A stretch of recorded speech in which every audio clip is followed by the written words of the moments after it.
everybody. Looks like we've got sound and looks like we've got picture. Welcome to a Friday Live, another Friday Live. 2 weeks since the last one, so I'm doing them a little bit more spaced out now to give me a chance to recuperate. But today we have, hopefully it's going to be a fun little session for you. So I'm hoping to do 2 studies today. And I've already, if you've been on my email list, if you're on my email list, then you'll already have the reference photos because I emailed them out this time so that you can have a go at this along with me. And if you've got Chroma Magic, you'll be able to follow even more closely what I'm doing. Okay, so the stream today has come about because one of the things that I hear a lot from people is that they would, people who learn with me, is that they'd like to paint more expressively and more boldly. And if you have a look online at the general advice that's out there about how you can learn to do that and stop obsessing over details and be a little bit more expressive with the paint and the brushes, they say things like, it's nice now because you get an AI overview, so you don't actually have to go through loads and loads of different websites. And they tell you, put your painting upside down. Paint with your non-dominant hand. All kinds, or paint with a, looking at the thing in a mirror. Like all kinds of advice that, frankly, I'm just going to come out and say it. It's not going to help you paint more expressively. It will help you paint more messily, for sure. But I believe, and what I'm going to hopefully show you today, is that in order to paint expressively, you need a strong foundation first. And that means reasonably accurate drawing. But mostly it means good, strong value blocks. So that's where we're going to start. Okay. So only using 2 colors today, titanium white and raw umber. They're both series 1. They're both pretty cheap as oil paint gets. And the reason for that is I've noticed that a lot of people are understandably reluctant to use large quantities of very expensive paint when they're painting, right? I get it. Paint does cost a lot of money. I go through ridiculous amounts of lead white, and that's like 50 quid a tube now, something like that, Titanium white is a lot cheaper. So this way, you get to really play with the paint a little bit more, throw it around, load up the brushes, clag a load of it onto the panel without it costing an absolute fortune, okay? And you can even scrape off the panel when you've finished, wipe it down and use it again if you want to. So today I've got little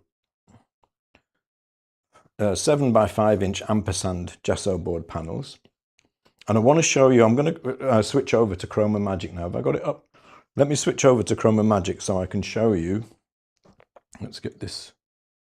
How we're going to approach it today. So the photos that I've given you to work from are already in black and white, right?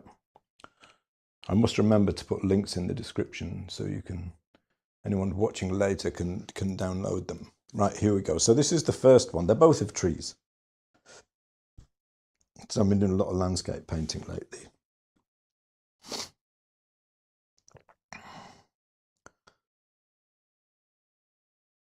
So now this is already, even though I'm on the color kind of area of Chroma Magic, this has already been grayscaled, right? I did this in Photoshop. With an adjustment layer. The black and white adjustment layer is the best way to do it in Photoshop if you've got Photoshop. But if you wanted to, if you had a color photo here and you wanted to do the same thing, what we want to do is we want to simplify this down to just a few values, and Chroma Magic is brilliant for this. So if I click on the value thing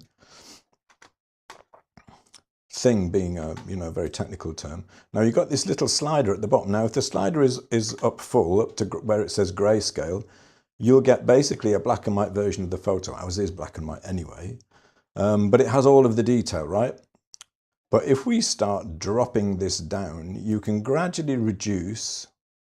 There's 10 different value steps, 9, 7, right? So we're gradually simplifying. I like the odd numbers for some reason. So down to 5, and it's starting to get more simplified, right? But we're going to take it all the way down to 3. 3 values only, okay? So for today's first subject, we're going to simplify it down to only 3 values. Let's see if this is going to work. Yeah, so I've got Chroma Magic up in place of what would usually be, well, I've got to switch over the cameras. Hang on a minute, here's my camera software. There we go. Chroma Magic up in place of what would usually be a reference photo there. So you can see the original photo and you can see like what I've got in Chroma Magic here. Slightly different setup than what we normally have.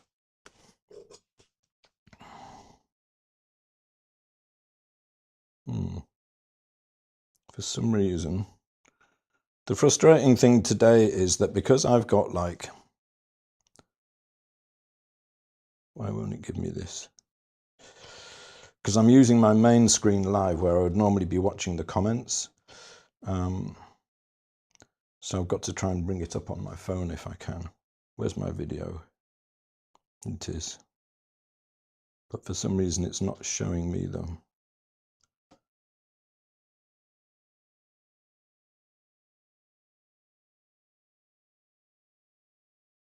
Oh, here we go. So now I've got the live comments on my phone, but look how small it is. It's like, you know, I've got my glasses on, so I'm going to do my best to keep up with everybody and what you're saying on my phone, but it's just my phone, you know, so where can I put it? Here, a little bit out of the way. Kathy, how am I going to remember that you're now called CBob60? That's so strange. Anyway, let's get going. Raw umber, titanium white. I've already squeezed out a little of both. So what we're going to try and do is we're going to try and take that photo and we're going to try and create something like this. Now this is basically a version painted from that reference photo there. Let me move this light over so we can see what we're doing a bit better. Using only 3 values, right? And hopefully giving it like a bit of life in the process. So this is our goal, is to create something like this. So you can see how close these values are to the ones in the reduced value Chroma Magic with very few steps, right? So I'm going to show you how to make this. First things first, I'm going to oil out my panel. This isn't an absolutely necessary step. What I've got in here is just some linseed oil with a little bit of terps mixed in it. This is just a makeup sponge. You don't have to do this if you don't want to, and you don't have to work on a panel for this. You can use oil painting paint because this isn't a wipeout. We're just going to be just painting. I always oil out the panel because it just helps the paint to flow a little bit better. And we wipe it back so it's really, really thin.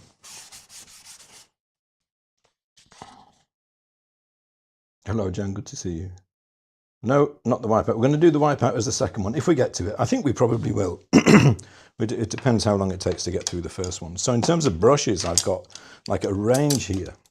My biggest one is, I've got an 8 and a 6, and then a few kind of 1s and 2s. This is in like, you know, Cornelison's language. Although this one I think is a Winsor & Newton. It is, and they're actually pretty good. I think Winsor & Newton, it's a hog around. I think Winsor & Newton are pretty good brushes, you know.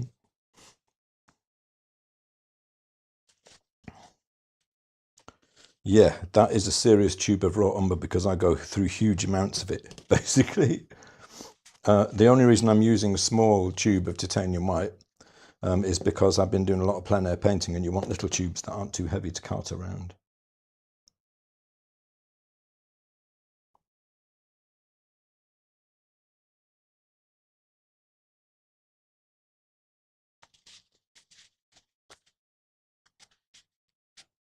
Okay, so what we probably want to do is like give ourselves a rough idea of where everything is going to go, like to just do a rough drawing out, let's say first.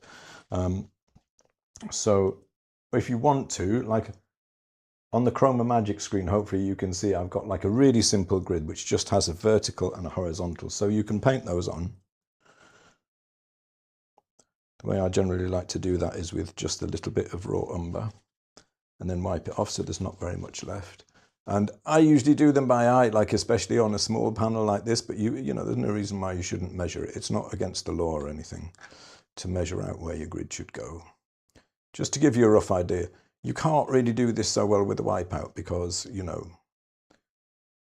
you obliterate you cover the whole surface with paint, but we'll get to that one anyway. So firstly, where does the trunk go? Well, the bottom of it is about here. This incidentally is a beech tree, I believe, which I took a photo of in Woodchester Park, which is not too far from me. Absolutely beautiful this time of year. We're into kind of getting into slightly later autumn now. Some more of the leaves are starting to fall from the trees, and some of that beautiful golden color is going a little bit, but still really lovely. Yeah, and I have lakes there too. Been getting into painting a lot of water lately.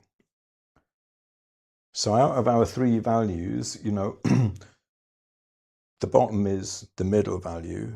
This bit is all like the lowest value. Just a real rough kind of working out. Personally, I wouldn't really bother doing any more than that. As long as we know where the trunk is, you know, we can just start painting. But we want to mix up our values, right? Now, I've got the Munsell value scale here, which is nice because it corresponds exactly to the Munsell values that you can see on Chroma Magic, but you don't have to use that. You can do this completely by eye if you want to. I want a middle value, and that will give me my 3 because we've got raw umber and white. Actually, I'm gonna mix a lower value for the white. We're not going to go in with white. We'll go a little bit below white. Middle value first. Let's get that mixed up. What always throws me with titanium white is how strong it is in mixes. So I've got a lot more raw umber than white here, because raw umber is a very weak tinter. Look at that. That's actually ended up as a fairly middle value. Is that going to be enough? So the nice thing about this, right, as I was saying earlier on, is that if you are frightened of wasting your expensive paint, with an exercise like this, let's mix up a little bit more so we can chuck it around. With an exercise like this, you're not going to run out of any of your most expensive paint, but you get to play with all of the most important aspects of painting. You get to play with composition. You get to play with the values, light and dark. The no-tan, which is basically what we're going to do here. We're going to do like a no-tan study, just really simple 3 value study.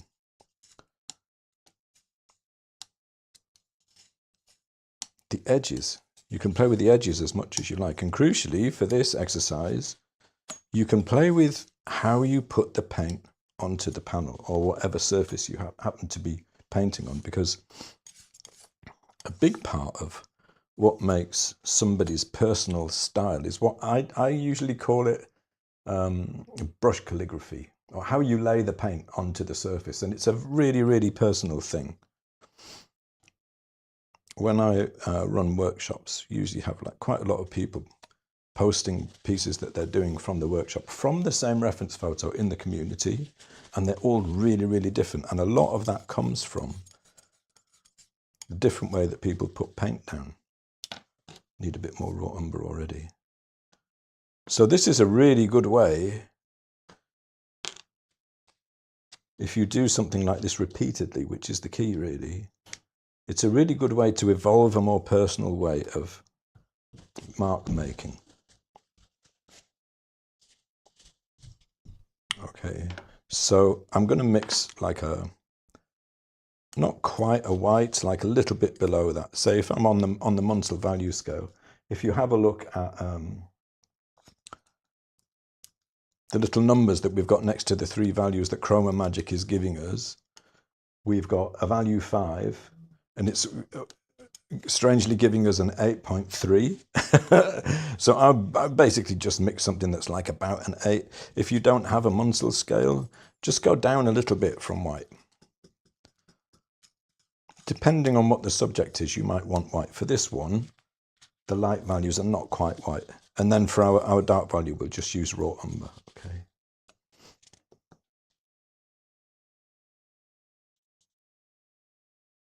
Hello, Andres from Hungary. Good to see you.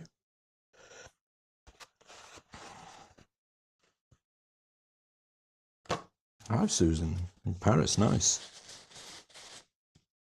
And Stefan from Amsterdam. Lots of people joining today. It's lovely.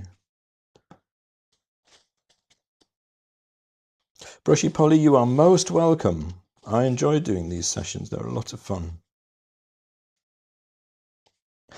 Yeah, likes are good. I never do that YouTube thing where I always got to say, oh, hit the like button, the subscribe and the notification bells, and, you know, smash that like and subscribe button for more content like this. It's a running joke in our family that I never do that, and that's what I should say when I do YouTube things. But, you know, I'm just here painting. We're just here having a bit of fun, right? So I'm going to start with, what should we start with? Let's start with putting in some dark. Raw umber. Big brush. Now, the one thing that I do agree with a lot of the advice that you see online about painting more expressively is that big brushes are good. If you tend to use like a little fiddly brush for everything, you end up with very similar calligraphy, very similar marks across the whole surface of the painting. And it means that you're missing out on an opportunity for making things more expressive, right? So I'm going to sketch out roughly what the shape is going to be. It's going to be something like this. It doesn't have to be exact at this point. I just want it, you know, so it goes up to the middle value there. This is all dark.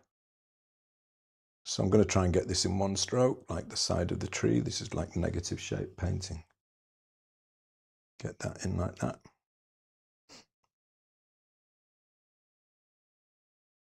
Don't have to bother too much about it being perfectly accurate to the photo, but we want it to be close, right? Especially the trunk of the tree.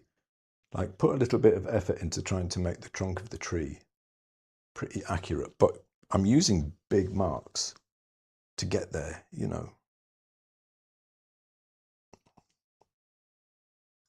A bit too wide, probably. You know, I would take my time with this and try and get it about the right width. But we're just painting this in as a whole shape. Probably went a bit too high up there because we're going to want a middle value in there in the middle.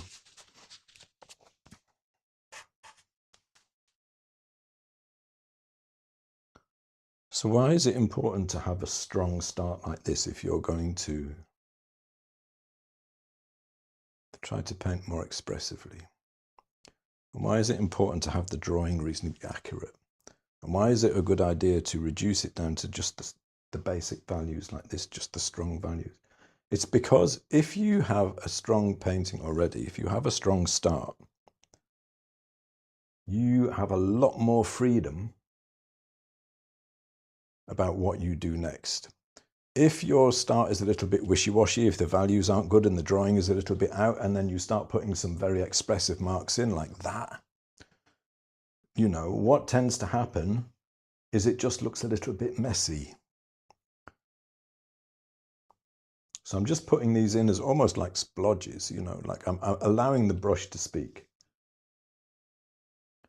We're going to be doing a lot of, once we get the basic values down, the basic values back down, we'll be doing a lot of like modulation of them. But to begin with, we just want to get, I shouldn't have put that big stroke there really, should I? Begin with, we just want to get the big shapes down, right? Take that one out, because that actually wants to be middle value there, doesn't it? Okay. So I'm going to use another biggish brush. Put the middle value in. This one is slightly smaller. What size is this brush? This is, I'm using all hogs, but it doesn't really matter what you use. This is too old. I can't see the size on it anymore, but it's probably like about a 4 or something, a 5 or something like that. So I'm going to get the middle value now. But look at this, right? I'm loading the brush. Can you see how much paint is on there? That's a lot of paint. Now, if this was something really expensive, like, I don't know, quinacridone gold brown, you'd be like, oh my God, that's about $3 worth of paint on the end. And you might be inclined to be a little bit more careful with it.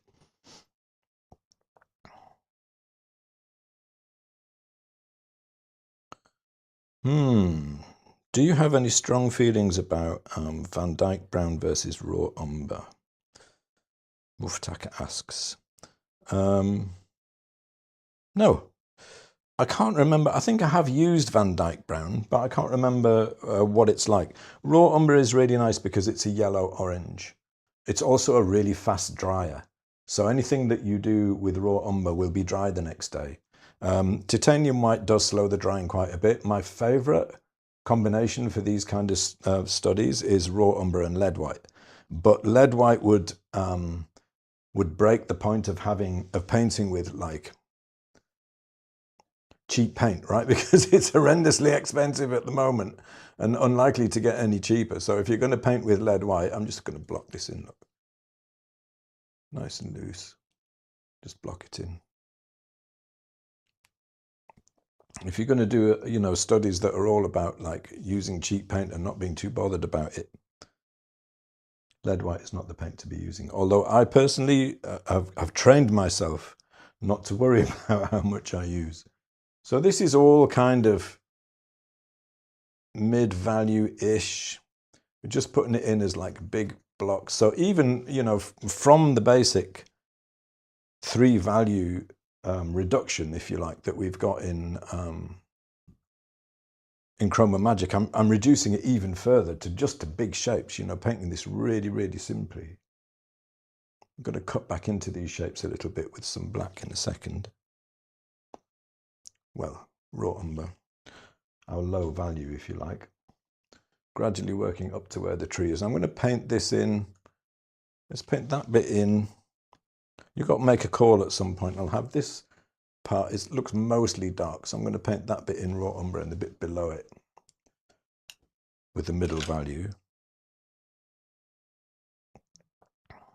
Hello, Helen. How's the weather in Scotland?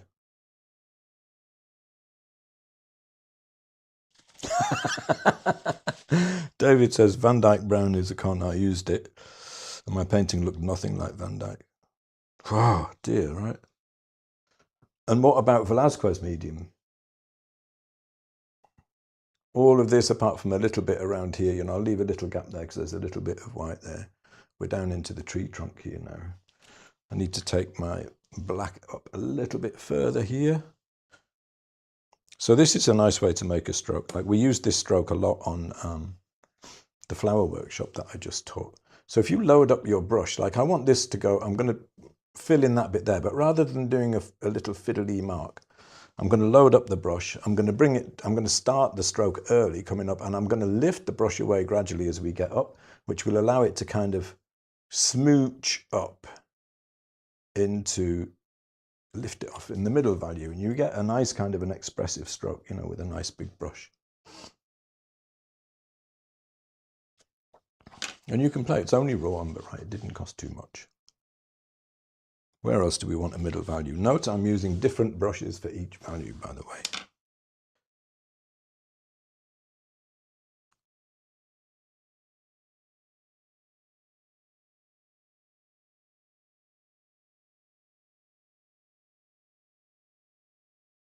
Fill it in. The paint is thick. Paint thickly. You can't get a lot of the most beautiful effects of oil paint if you're shy with the paint. You can't get really good edge handling, because what tends to happen, I overdid that a little bit, didn't I? We've got a white bit over here that I painted in. I'll wipe it out where it needs to go. You can't do good edge softening if you don't have enough paint, because every time you, we'll do a little bit of it later on in the study, every time you wipe some paint back, or every time you blend with a soft brush, you lift some paint. So if you, I'm just wiping this bit out because I needed that to be lighter. If you don't have enough paint, for one thing, you can't do nice edge softening. You limit the amount of edge handling you can do. See, I think this is looking quite nice already, right? I'm going to put in, last thing I'm going to do with this value is the tree trunk. nice and thick, but I'm going to leave the gap down here for the light value. So all down here I want to paint, try and do it all in one stroke.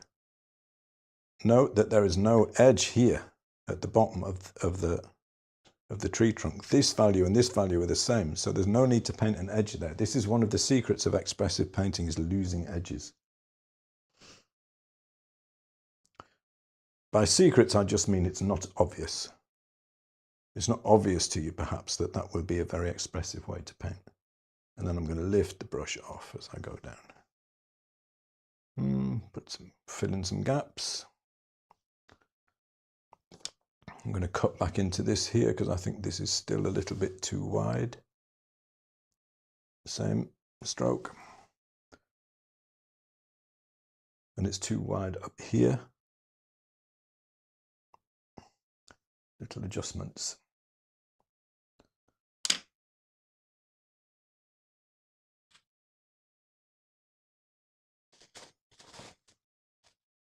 Yeah, this value mode thing, the simplification value mode, is just absolutely brilliant. I mean, for exercises like this, it's absolutely fantastic. So we're getting, you know, a really strong no-tan start with only 3 values right at the beginning of the painting. So useful. You still need to kind of be able to do, you know, the squint thing and simplify it down even further. But this makes it much, much easier. So now I've got, this is a smaller brush. This is a Cornelison's Hog Filbert. It's a 1. I'll use a bigger one for that bit here. Try and do this with just like 2 or 3 strokes. But I'm going to start putting in the light value now. Look how much paint I've got on there, right? I'm not taking any prisoners with my paint here. There's a lot of paint on this brush. Just see what happens when you paint with really, really thick paint. Just try it. Just try it, even if you only try it this once. So I'm doing like a series of smallish marks just to fill out that space. I want it something like the shapes that we've got there. I mean, with this being a tree, you know, and this all being foliage, it's not like, actually that should probably be filled in with the middle value there. It's not like your drawing of each leaf is going to be really accurate. You know, that's the point here. We're just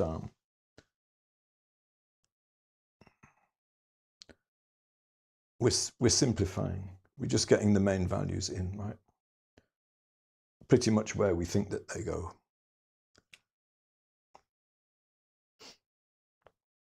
And then we've got a bit of light value here. If your paint starts to mix with the paint around it like that, that's fine. It's good. You know, we want a bit of that. We're going to be doing a little bit more of it deliberately very soon. So I'm just trying to do like where I think the biggest shapes are. So there's a lot of little white leaves down here. I'm not going to put those in at the moment with the lightest value, okay? But I'm going to get a bigger brush to do that bottom part of the trunk. Another hog it'll be though. Let's find like a, what's this? Oh, this is a flat-ish, but it's oldish, so it's kind of semi-filbert, size 5. Loaded up, plenty of paint. And I'm going to do the same thing. I'm going to go for this side edge. I'm going to start the stroke down here, bring it up, and as I come up into the middle value, I'm going to gradually lift the brush away. So what I'll hopefully get is a nice edge there. Start it here, press the brush in, bring it up, release the pressure, end up with a nice edge. It went too far up though, so I'm going to go do the same thing back down. Load up the brush, put it up, down, bring it down, gradually reduce the pressure, and you get a nice edge like that. Lovely. I've actually run out of my light value already, so I'm going to throw a bit more of that together.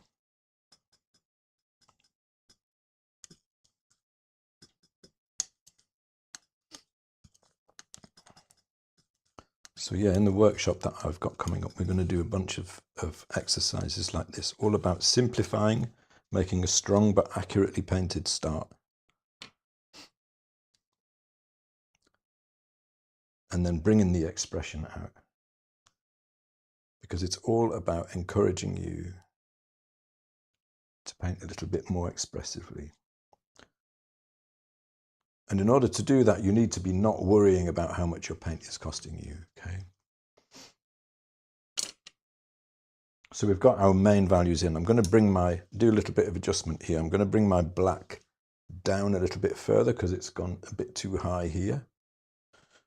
But instead of, just painting it as a block, I'm loading up the brush, but I'm going to gradually release the pressure, and then I get a nice soft edge like that. Same thing here. Or if I wanted a little bit more texture, I can just pat it, load up the brush and then just pat it, give you a little bit of texture. Now we get to the point where we can start to play, because this has been striking me an awful lot now that I'm doing a lot of plein air painting. One of the things that you find really quickly about plein air painting is that you want to get the big statement down really fast because it changes so quickly. It's like, everything that you need to learn about painting well, plein air painting is like a really condensed, intense version of it. You need to get your big shapes down. But it also helps if you can get your big shapes down with a bit of texture, because that will then convince your eye that there's texture there that you haven't really painted.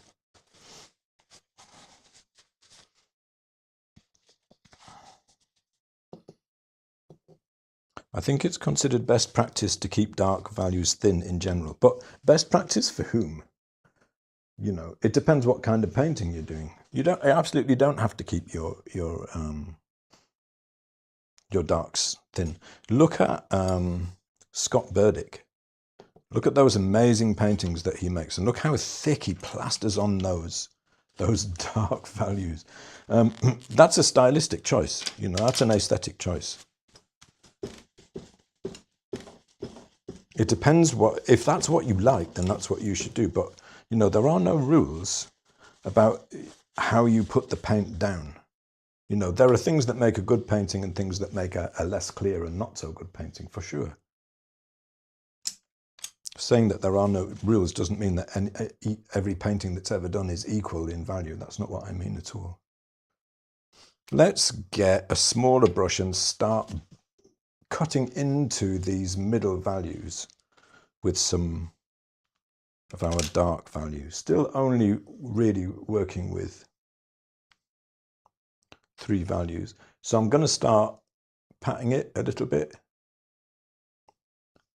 cutting in. You can make actual marks just to cut in, changing the edge quality. Hello Sarah, good to see you. Glad to see you back. I hope you're feeling better.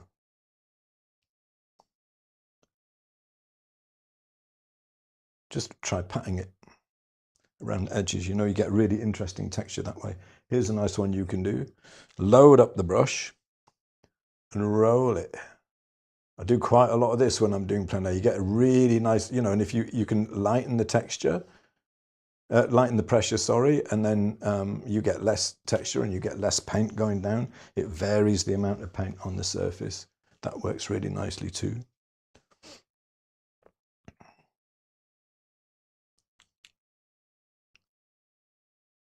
It's not going to cost you very much to try these things with the paint that we're using at the moment. Granted, if you're using lead white and green gold and quinacridone, then yeah, I get it. It's like, oh no, that's going to cost me a fortune if I can't be throwing that paint around. But the problem is then you never really get a chance to find out what expressive qualities paint has that you might love. You don't get to evolve so much of a personal approach to laying paint down, because I guarantee you, for everyone who's painting along doing this, we're working with the same simplified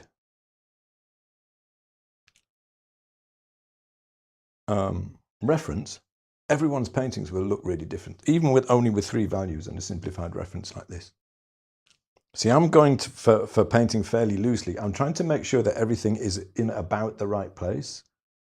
But the marks that I put down, I'm not trying to perfectly copy what's there. And already, you know, it's like foliage is starting to appear. You want texture, because texture is life.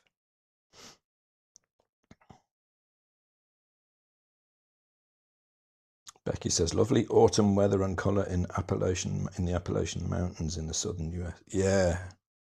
Yeah, it's beautiful here too. I mean, this photo is actually, it's almost a shame only to do it as a value study because the colour is so beautiful. It's like greens and golds. It's a beech tree just turning, you know. Really, really lovely. Just putting in some little, try to make them descriptive, but without actually painting the thing perfectly. I'm going to get some middle value on another brush. Oh, that's my light brush. Oops. Get some middle value on another brush. And start going out into the darks a little bit.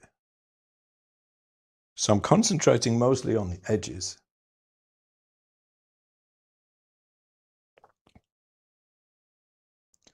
And we're trying to kind of express the idea of these leaves without actually having to paint each individual one. But to the extent that it works, it will do because it's a really basic, strong, in terms of the values and the drawing, it's really simplified. You know, it's a strong, basic start. Some more around here. Quite a bit up here. That's already kind of already painted in. I'm going to bring the middle value into, start cutting into the light value now.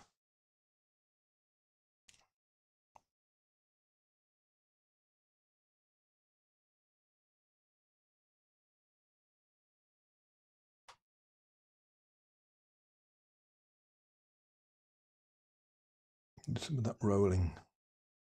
Basically anything that will give you like a different mark than you get with a small brush trying to paint a perfect leaf is fair game. You could do this with a palette knife. It depends on the palette knife. So this is an RGM Pro Grip, I think.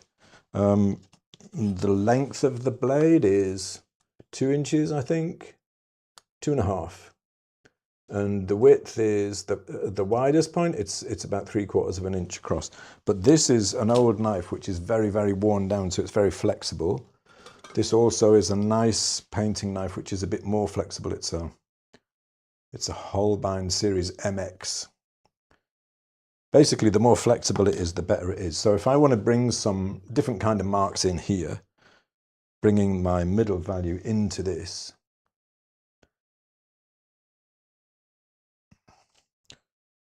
and when you pick up paint on the palette knife, like I'm picking up quite a bit of paint. Can you see that on the tip of the knife? You can use the knife to make different kinds of marks, but I'm picking up quite a bit just on the tip of the knife and just bringing it in here and there. It's a really, really nice way to make more kind of random shapes. This bit needs to be darker here, so I'll get some dark marks in there. And the other nice thing about putting paint on with a palette knife is that it tends to stay where you put it more. If you've got enough on there, you know, you should be able to see it standing up on the bottom of your knife. If you've got enough on there, it tends to sit on the surface. And then once you've got it down, you can draw with it as well. You can scratch into it, you can push it around, you know, make different kind of marks, do all kinds of lovely stuff. Thick, thick paint. Let's do the same with some white because there's some light value down here, but there's only a little bit of it, you know, it's quite subtle. So I'm just going to use the tip of the knife.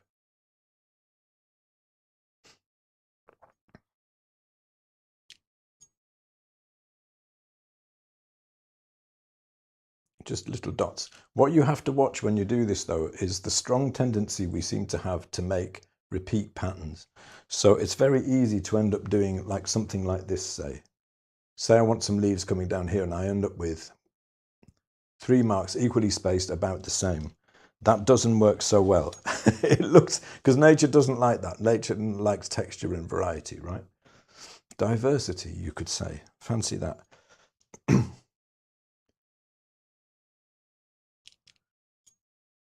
going to cut into some of this with some dark. But it's gradually we're creating the impression of something being there that we haven't actually painted. And it's a lot more expressive if you do it this way than if you try and paint every little individual leaf.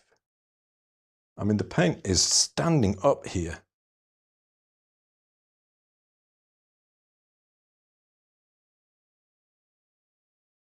But it's not costing a fortune. I'm not making any actual exact leaf shapes, but it's coming, you know. I mean, the impression of the tree is starting to come.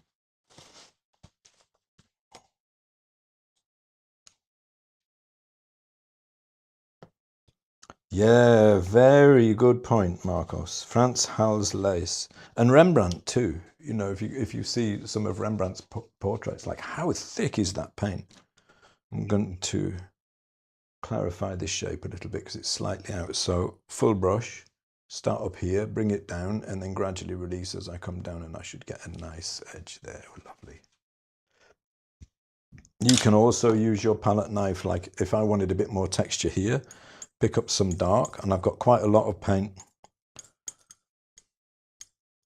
on the back of the knife there, and just kind of pat it on with the flat of the knife. Palette knives are brilliant to paint with, but you have to have enough paint on them. I mean, you can use them just to scratch into paint, but if you try and do palette knife painting and you're not using enough paint, it tends not to work. Frankly, you've got to be bold. You've got to use enough paint. Okay, so one other thing I'm going to show you with this study.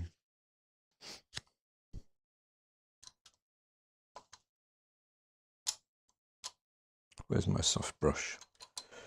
So this is soft synthetic, semi-synthetic. It's about 1/2 inch across. It was originally a flat one day. This is really good for if you want to soften some edges. So say I wanted a soft edge here, I'd just whisper it across really, really lightly. You need to wipe it each time you use it though. I'll say I wanted some of this to be a little bit more, you know, the edges to be a bit softer. I could just kind of pull the paint around. Bring some dark into the light and light into the dark. Just kind of pull it, really, really light pressure, and I'm just flicking it across the surface. Makes a really nice sound. Like I wanted a softer edge here where it's going into shadow a bit more.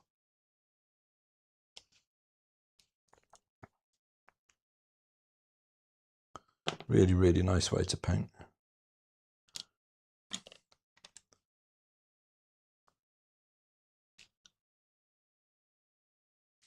So you can take like literally any photo into Chroma Magic and do this with it. Reduce it down to 3 values. Mix your 3 values.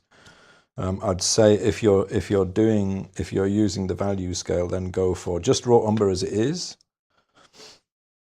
and then mix a middle value like a value 5, and then about a value 8. And there's no rule that says you can't do 5 values or 7 if you want. But if a painting is going to work, like if it works like this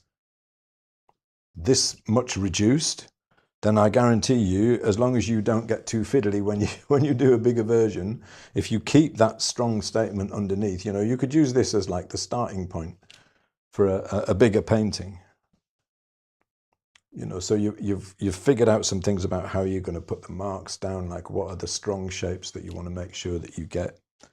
Can put some, actually here's a nice technique. If I get some paint just down one side of the palette knife, so it's just on the back of the palette knife down this side, I can get some of this detail into the tree and just kind of place it down, move it gradually a little bit flatter but not completely, and then just drag it up.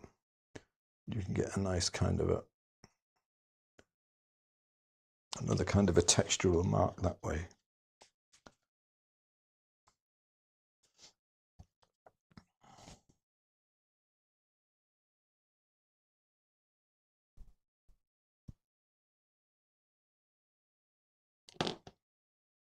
Vary it a bit. Drag across, really, really light pressure. And we're done, you know. Or we could bring in on the flat, with the flat of the knife, I'm going to get a little bit of paint on the back of the knife. Bring in a little bit of texture down here. Just really light, just tapping it on. You have to be really careful here that you don't end up with a pattern, you know. It's very, very easy to do that. And if you want some grass, get some paint on the tip. Those little, you see those little bits of grass showing there? Like down here, there's a few bits of white grass. If I get a middle value, take that up into the dark. Suggestion, you know. And there's something about, like, because the paint is so tactile, it seems almost to more strongly suggest something than if you actually tried to paint it completely, you know.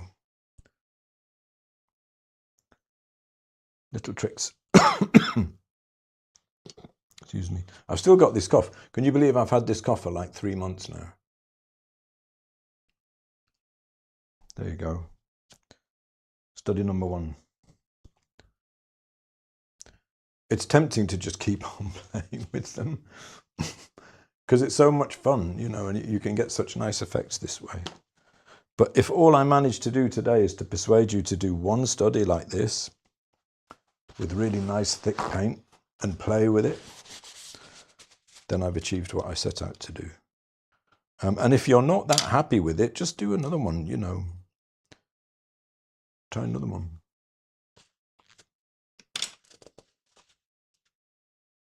And it always come out a little bit different. So this is, oh, look at it. I just, oh, I've got some new texture. Look, I did a bit of edge softening here just to make that bit a bit more supple. I just didn't mean to use my hand to do it.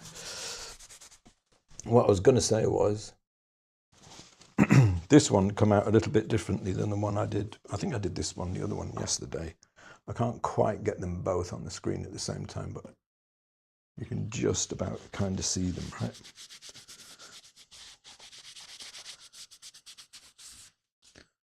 Three values only. Brilliant, brilliant thing that Chroma Magic will let you do.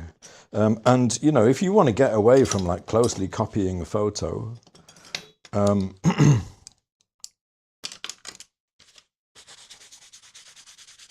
this is a brilliant way to do it. Let's get that one out of the way. Now you need to be able to put them somewhere really out of the way, leave them like a little bit, because, you know, paint that thick takes a while to dry. The blooper could be a stone. I know, right? Talk about happy accidents. Now, you know, usually I'm not much of a believer in happy accidents, but there was one live. Let's do another one. Slightly different kind of study this time. I've got the same panel. This is another.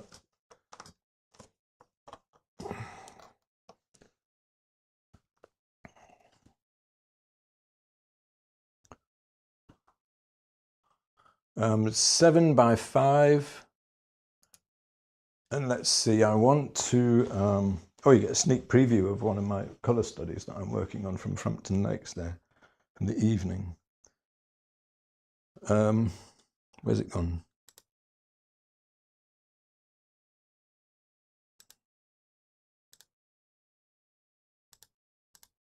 That backlit tree one, I'm looking for that backlit tree.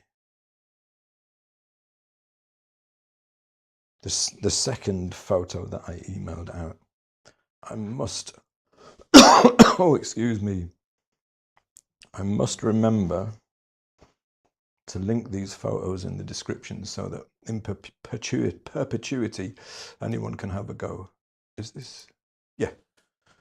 So this one is, I mean, obviously these photos, I chose these photos because they're, from a value point of view, they're strong, you know. Let's make this nice and big.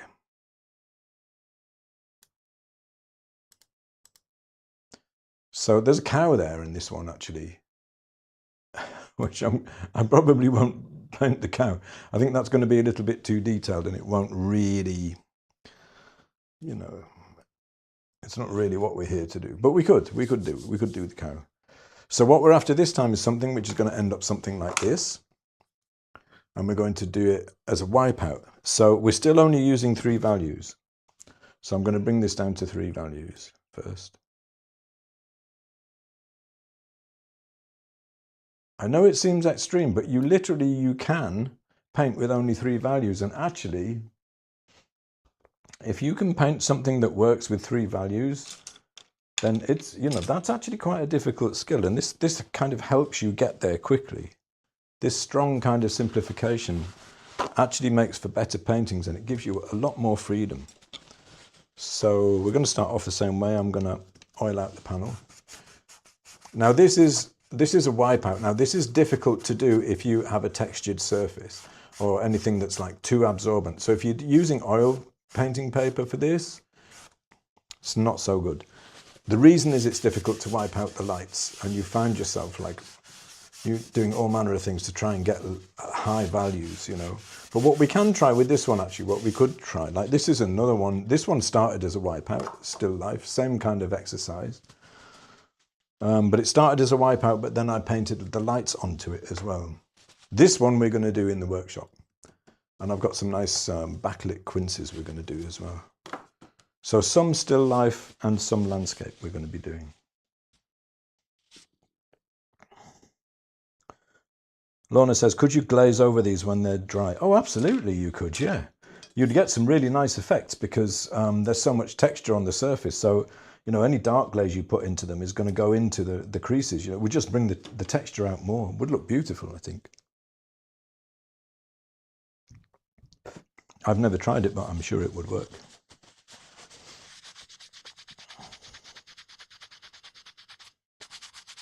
So, all we're risking here, no one is being hurt. No one is hopefully not running out of their materials too much. Although I am going to have to put out some more titanium white.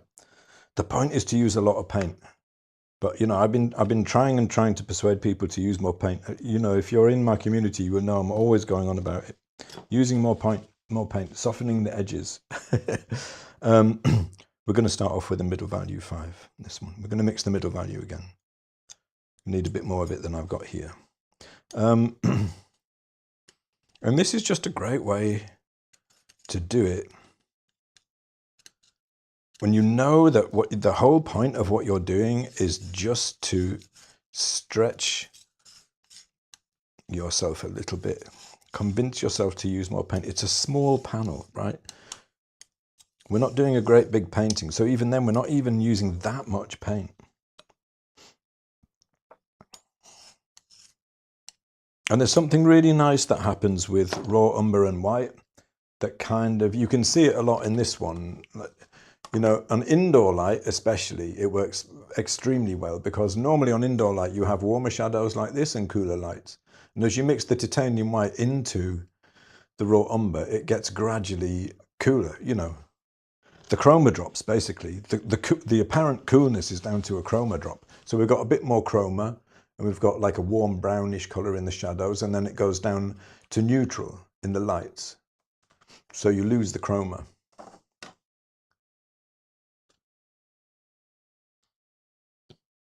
Okay, so now we are going to, let's get a nice big brush out for this.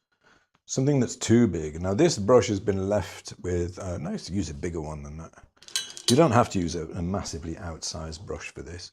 This is a Rosemary's large flat 12. So that's an inch across the ferrule, basically. I'm going to get a little bit of oil on this just to kind of work it in and then wipe it off. Pick up a load of this paint. And I want it to cover the surface fairly uniformly, but I don't want it to be perfect. Do you know what I mean? I want there to be like some variation in the surface. The temptation is to make it perfectly smooth and flat. But if you're after something that's more expressive, you really, really, really don't want that. Oh, I was going to show you this as well, actually, just before we go into this one. This tree was painted, this is plein air actually, this tree is out the back of our orchard, and it was painted in the summer when, the weather was a lot nicer. But I pretty much used everything that we used there in that last one.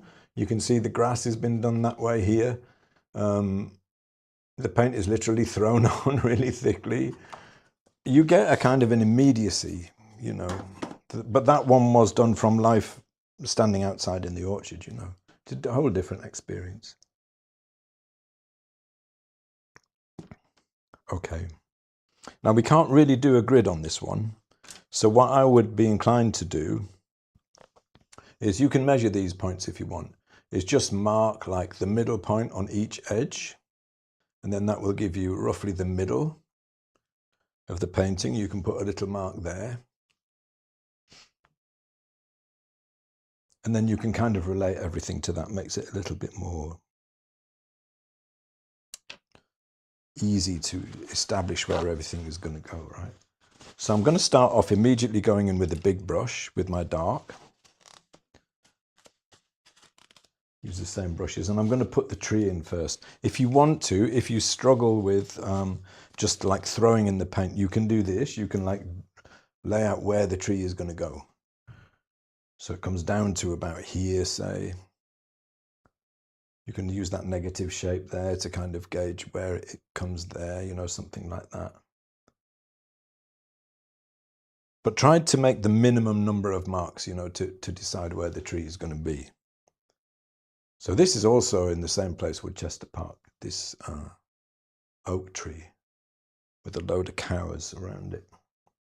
Only one of them made it into the shot though. They were kind of moving around a lot. And it's backlit, right? So it gives us a really strong, again, it's from a value point of view, it's already quite strong, you know. The difficulty when you do this, when you immediately start painting in with the dark, is that the paint will mix with what's already there.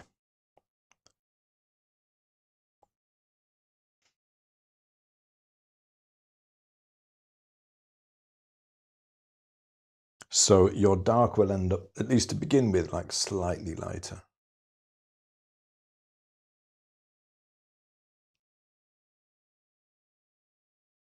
You can wipe that, like you could do this if you want to get like a darker dark with a wipeout like this. You can get a paper towel and wipe out the majority of the paint from where you're about to paint, and then you can get like a darker stroke.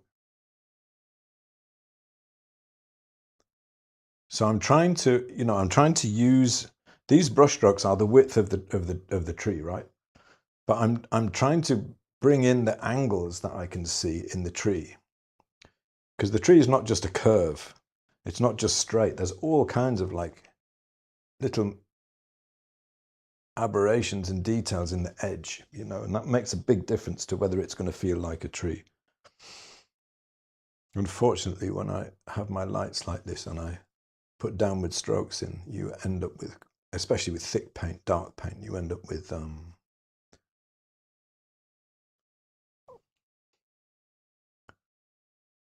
highlights created from the lights on the brush strokes. So I'm going to go a little bit sideways. You don't need to do that. So that's the main thing established, right? Now we can start wiping out some lights because we know where everything is going.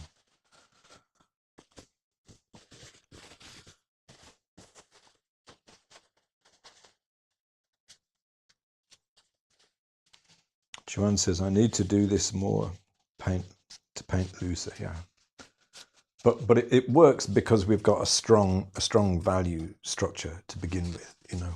If you try and do this with your non-dominant hand, you know, with just any old subject, you're just going to make a mess. You're going to get really discouraged. You're not going to feel like you're making any progress. You know, it's not really going to help you. So we're going to start, instead of, so we've got our middle value and we've got our dark value. So now I'm going to start wiping out the light. Actually, this needs to come down lower, doesn't it? I think. Is that about right? No, it should come down a bit lower. Just try and make sure that everything is in pretty much the right place. Because this dark shadow that comes down here pretty much cuts between the middle and the bottom. So it cuts about there, which means this bottom of the tree needs to be about there. Too busy gassing. I'm not getting my drawing very accurate.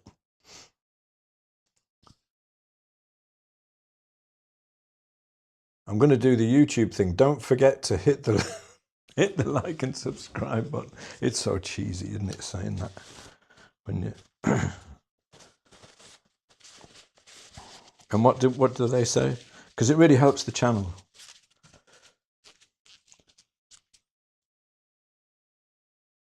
So look, what I've done is I've screwed this around into a bit of a point so I can wipe out like a reasonably accurate shape. This is a really nice way to work just kind of with mass. You can also use things like this, which is a little silicone color shaper. These are brilliant. Usually they call them color shapers or paint shapers. They're good because you can pick up more paint, and also good because if you want a hard edge, you can get a very hard edge with one of those. Or you can use a bit of both. But for now, I'm just going to use this, and we get the light shape established here.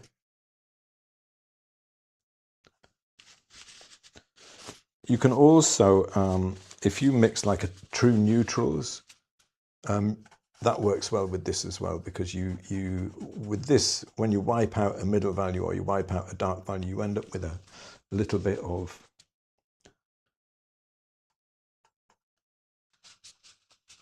kind of chroma there, you know, it stains the canvas a little bit, stains the panel a little bit. So this, basically this line lines up, this light line lines up. So I want to make sure that I get that in the right place. And it lines up with the other side here.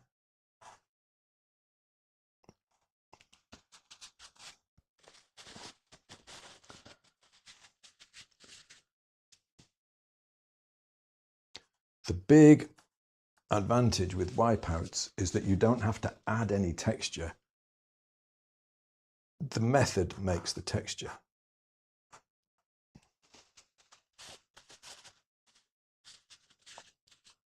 Just looking to wipe out the light shapes. Again, I'm trying to simplify, like even beyond what Chroma Magic is giving me, you know, trying to make it really, really simple. This goes right off the edge. We've got another one here.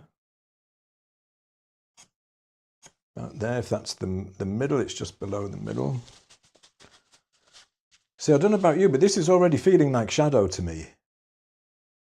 You know?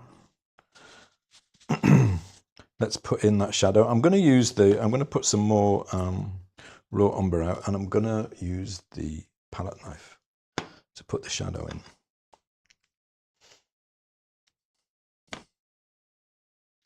So I actually went through, had a phase in my learning journey, which you can still see on my website, actually, my blog, when I gave up color completely for a year and I just did value studies. And one of the things I did was I started off just with charcoal, but then I did a lot of raw umber and titanium white studies. And I mean, like a lot, I don't know how many, 100 maybe, little still life ones mostly. And I would, from life, you know, I'd just set up something in the studio.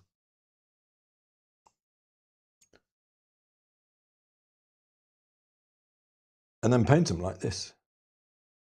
And actually, you get to a point where or I did anyway, where I was enjoying the process so much that I almost didn't want to go back to color, you know, because like I say, you can create a really convincing illusion of something.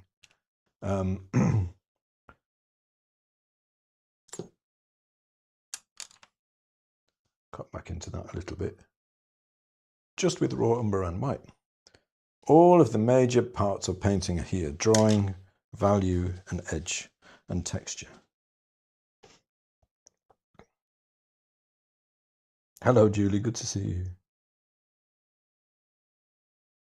Yeah, the nice thing about glazes is that, is that if you don't like what you've got, you can wipe it off. You'll still end up with a little bit of it left. But then that becomes part of the process of building up the picture, you know. Now, when I glaze, the way that I teach glazing is, you know, say you had like this painting is dry, so I would oil out the whole of the surface of the painting, right? So I don't mix paint medium with the paint. I'd oil out the surface of the painting, wipe it back, and then paint into the oil. And then you can kind of, say you want to darken an area, a shadow area, and make it richer in color, and you overdo it, then you just wipe it back a little bit. And you end up with a little bit more texture. Just naturally, you end up with more texture in there. Also a really nice way to paint.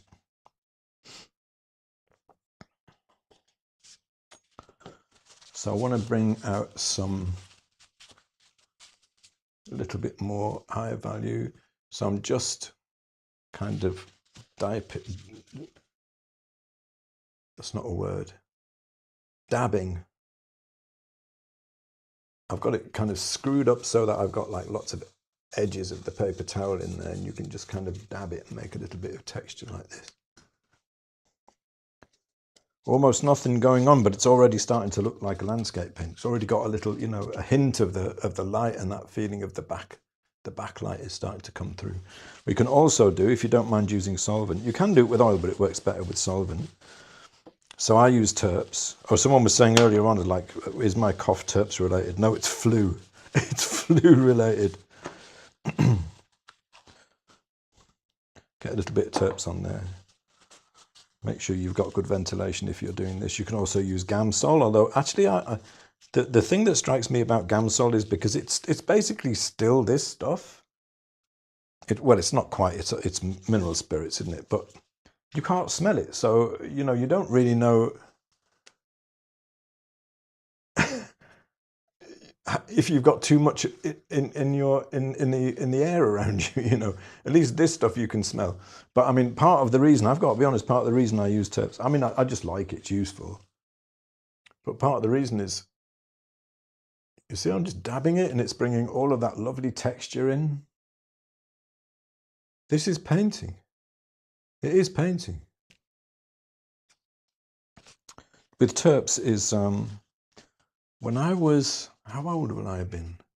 I don't know, 12 maybe or something. The most special thing that my mum ever did for me was, my dad never encouraged me with art at all, and still doesn't, funnily enough. But my mum bought me my first oil paints, and she must have been to the shop and said, what do you need if you're going to try oil paints? Because she also got some linseed oil and some terps. And the smell of the terps was so evocative. I mean, I didn't know anything about mixing or how to use it or anything like that. So I made a complete mess. Tried to paint an owl, if I remember rightly, and it all just came out like, I painted the whole thing with raw umber. Just brown. Let's bring some out up here as well. So around the top, you can see there's a little bit of light coming through the canopy, so we'll just suggest that. You know, one of the big things about this is you don't do anything randomly. It's like you need to stay aware. It's almost like a mindfulness exercise to stay aware of each mark as you make it. So every time I do a little bit like that, I'm immediately taking a few steps back and squinting and having a look at the painting and see how it looks, you know.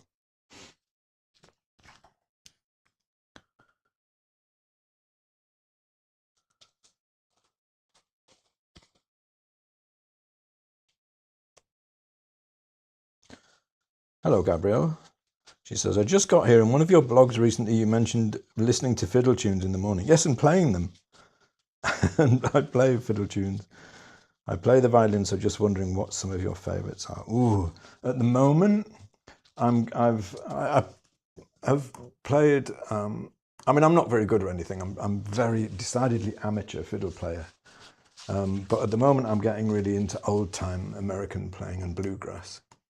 And I love a tune called Two Rivers, written by Gary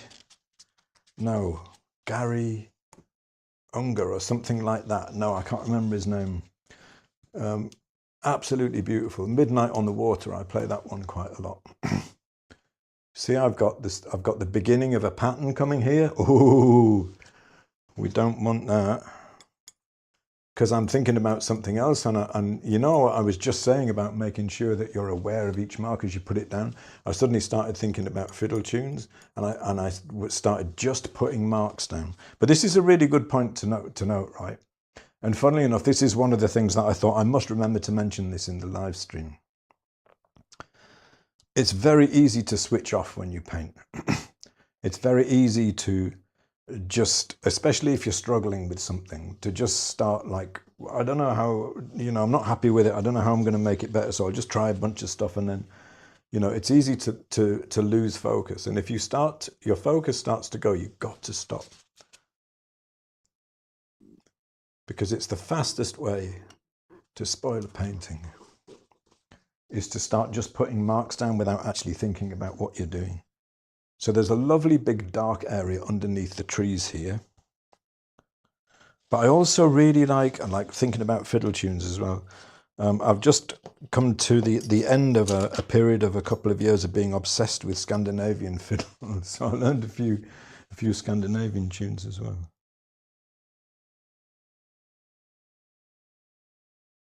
Hello, Catherine. Good to see you.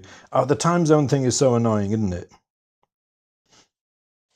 Oh, thanks, Sarah. Sarah says non-toxic lavender brush cleaner solvent is a great alternative. I should try that, actually.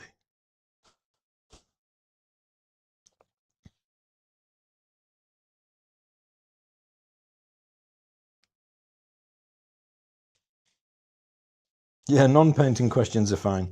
Not in a workshop, but this is, Friday Live's a little bit different. The dark shadow under the canopy of the trees. Let's get that in. Actually, you know what? I'm going to put that in with the knife. So I've got lots of paint here on the back of the knife, right?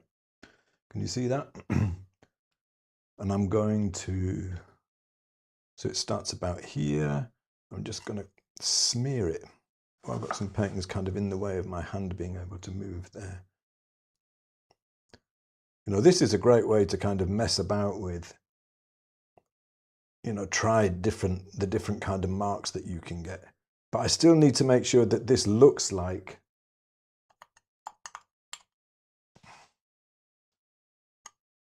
ooh, there's something gritty in the paint there. That this is a fairly even line, right? Because that's a line of grass, like where it meets the edge of the wood. How much texture do I want? There's something, what is that? There's a bit of grit in my paint. Bizarre. The shadow comes up a little bit here, so I'm just the back of the knife. We've got a bit more shadow up here. Play, make texture. Texture is life. And it convinces your eye, as long as you've got enough, what I call visual cues, to make something look like something. Like, the tree is painted carefully enough that it looks like a tree. And we put some visual cues in to make parts of it look like grass or whatever. As long as you've got enough visual cues to read something, to make something read as what it is, what it's supposed to be, and they're painted fairly carefully, then you really have an awful lot of leeway where you can just put in texture in other parts of the painting, and it starts to read as something. It starts to read like you've put a lot more detail in than you actually have, I'm not looking at the non-reduced version at all, the non-simplified version. I'm only looking at the simplified one. And if it works, if you take a photo and you've brought it down to 3 values and it works, then you can paint it with just those 3 values, Bit more texture down here, dab. Bit up here. So I'm also going to use this. Oh, actually, I'm going to try something new. I've been itching to use this for ages. This is a natural pan scrub that has, it's had a good life as a pan scrub, and it's not a pan scrub anymore. It's an ex-pan scrub. It might be a really good way, because it's organic, it might be a really good way to add some texture. Let's try. Get some paint on it. We want a bit more dark over this side. Oh yeah, that's pretty nice. I like that. Bit over here.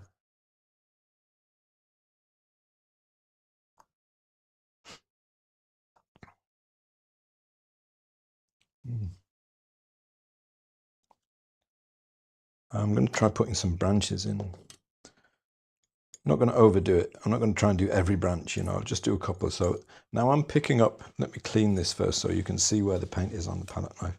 I'm going to pick up paint like mostly down one edge, down one side. So I'm putting the knife down at an angle and just picking it up down one side, right? And there's a nice branch that comes across here that'll be good. Starts about there, no, a bit higher, about there. So if I angle the knife gradually flatter and press, then I get a bit more of a mark. And then if I angle it away, then it should get thinner as we move away from the tree. A little bit too straight.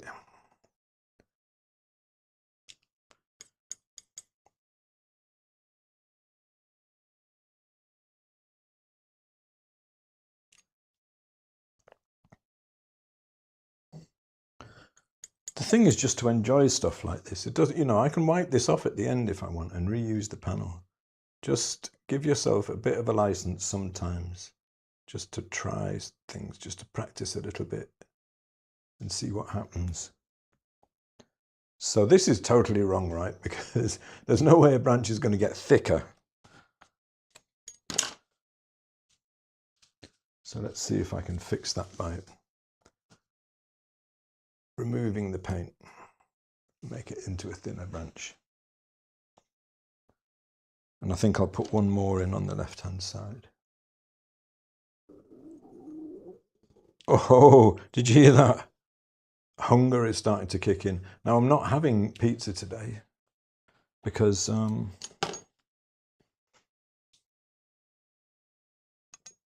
it's my eldest boy's 16th birthday. I think I might try putting some white paint on this as well. But before I do, we'll play with it a little bit more.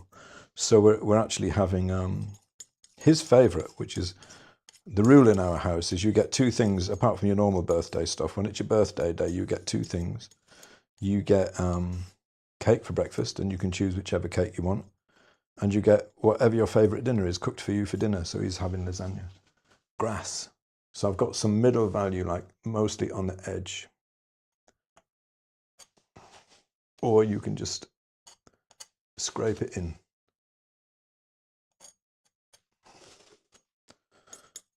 I think I prefer the palette knife version. So it doesn't take very much, like I've only put a tiny little bit of that in. Small amount of detail, but it's enough, you know, to make it start to read.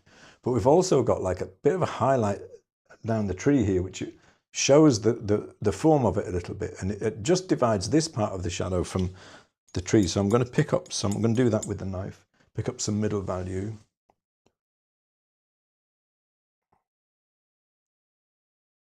Because we want it to be textural.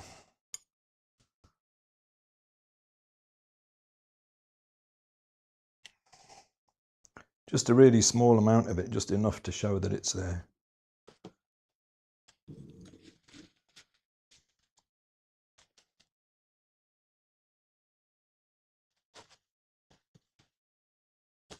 Actually, I believe on my Blue Sky account, when I first went there, I don't post anything there anymore. I should go back.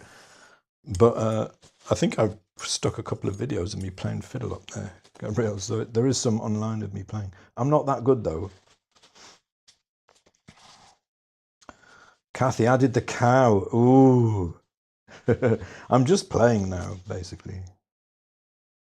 Yeah, Linda, that was totally Monty Python X Pan Scrub. Sorry, I'm just catching up with the comments a little bit. So this is grass here as well, right? So let's make it into grass.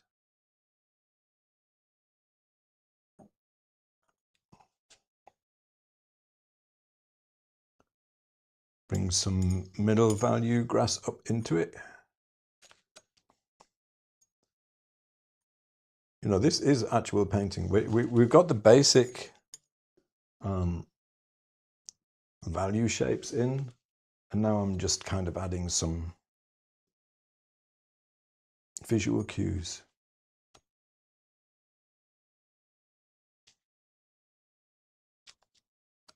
I wonder how it would work if we put some light value paint in. Let's just try a little bit. I'm not sure if it will work or not. Usually I say with wipeouts not to do this, but let's see what happens if we add it just as a kind of a... Yeah, no, I think that would work. It needs to be not too light though. It's the same. This is like about the same value I had before. It enables me actually to get a little bit more texture in there. This also is a great way to practice painting with the palette knife without worrying too much that you're going to destroy a painting that you've slaved over for hours, you know. I think as a rule, most of the time, painters don't practice enough. It's like everything needs to be a painting. And I've found that that's something that I've struggled with a little bit painting plein air. I've had to try and make myself let go of that need, you know, to make a painting every time I go out. Sometimes it will just be a color sketch. What do you think with the light paint going in? I think it works all right actually. So when you painted the cow though, I mean, you basically you've got three. You only got to paint a cow with 3 values. Do you want me to put it in? Do you think I should have a bash at putting the cow in?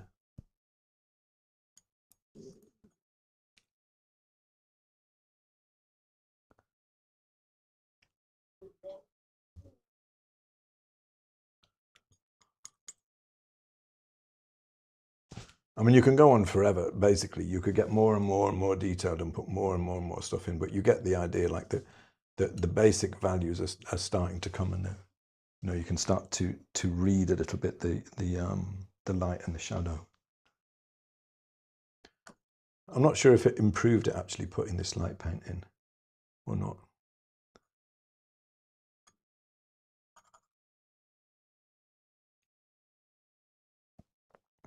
I think it probably did. Maybe there's just not quite enough of it in there yet. Oh, you know what, let's put those tree trunks in. So the tree trunks here, they're a good example of a visual cue. So I'm going to make a stronger, more even shadow area there and up here. And then I'm going to put them in. I'm going to use the middle value, and I'm going to use the, I mean, you could paint them in with a thin brush, but I'm going to use the palette knife again, get the paint down one side of it.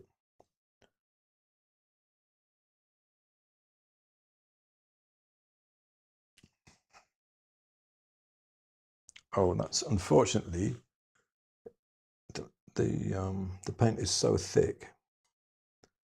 It's standing up and the lights are making it seem a lot lighter than it is. So I'm going to have to brush it in a little bit, which I really don't want to do.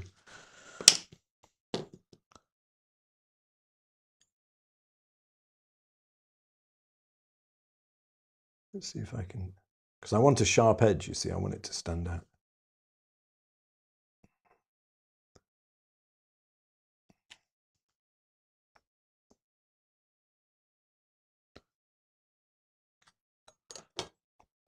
But the problem is, because I've got lights either side of my painting, I've got a nice thick ridge here. So it looks great from where I'm standing, but I'm checking the monitor and it's a bit lighter than it really looks, a bit lighter than it really is.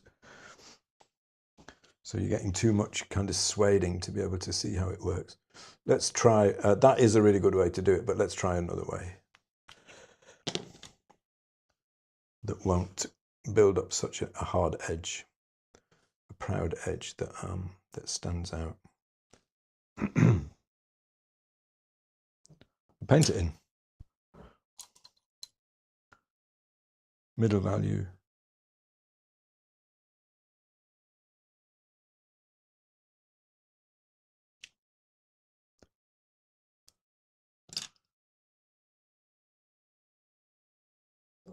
I'm trying to get a nice even dark there so you can see this going in, but I'm struggling with the light from the cameras, which I have to have, otherwise I can't stream. Put that in there, middle values we're using. And then there's another branch goes off up this way. And then there's a bit of a gap, which I think is worth keeping in because it's a shadow, and then one going up that way. Little visual cues that make something read like something else.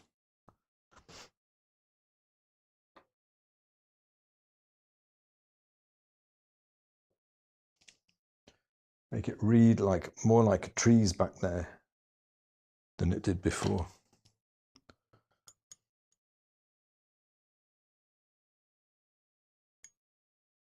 Yeah, I think that'll do for this one. It was fun.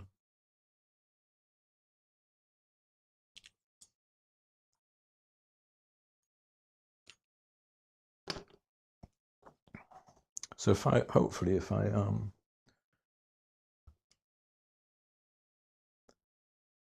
switch off Chroma Magic and I switch off the palette, playing with all the tech, I can put them both up there and you can see them side by side. Where's the other one I just did? Here.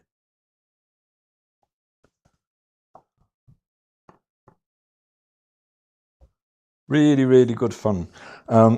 Just a way for you to play with paint and texture without it getting really, really expensive. This is little still life demo done in a similar way with a wipeout first. You know, you can use it for still life, a little bit sunken in that one. But it's not about, you know, getting the detailed brush out. It's definitely not about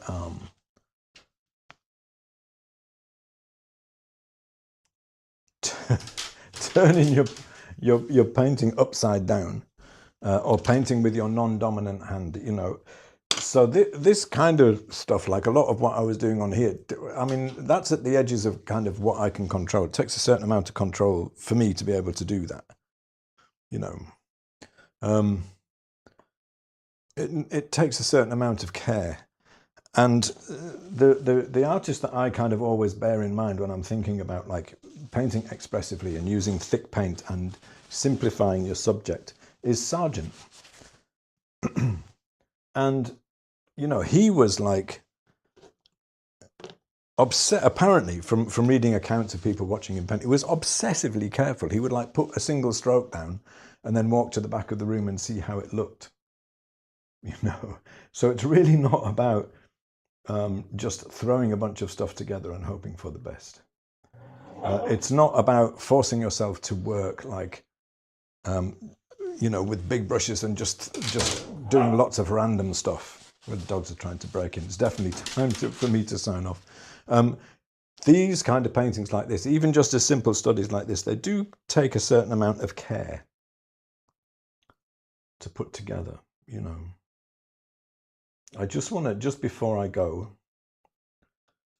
I can't wait for that lasagna. It's the sauce is cooked and the cheese is done. Sorry, I'm just reading the comments now.